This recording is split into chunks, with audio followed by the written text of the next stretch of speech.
এই মানবতার ফেরিওয়ালা এই ভাই কি বলে একটু কথাটা শুনে এই যাবেন। 11 লক্ষ টাকার মধ্যেই হবে নাকি আলাদা ভাবে? 11 লক্ষ টাকার মাঝখানে দিলে ভাই আসছে আমাদের শেরপুরের ঝিনাইকে দিতে, যে নদী ভাঙন হয়েছে এবং এটা কিন্তু পুরাটাই বসত বাড়ি ছিল, এখন যদিও নদীর মতো দেখা যাচ্ছে। তো ওনার দিলে ভাই টিম সহ আসছে এবং এই বিষয়ে আমি গতকাল একটা ভিডিও দেখেছি, আমরা কি ধরনের সহযোগিতা পেতে পারি।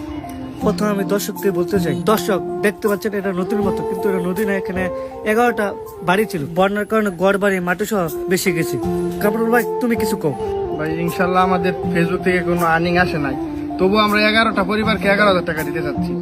ইনশাল্লাহ এটা কি আমাদের ওই 11 লক্ষ টাকার মধ্যেই হবে নাকি আলাদা ভাবে? 11 লক্ষ 11 লক্ষ টাকার টাকার মাঝখানে ইনশাল্লাহ শুধু 11,000 টাকা না, যেহেতু এখন দিলে ভাইকে অনেক মানুষ দেখে, অনেক মানুষ ফলো করে, ওই জায়গা থেকে আমরা চাই সহযোগিতা যেন করা হয়। ইনশাল্লাহ ভাই। ইনশাল্লাহ ভাই।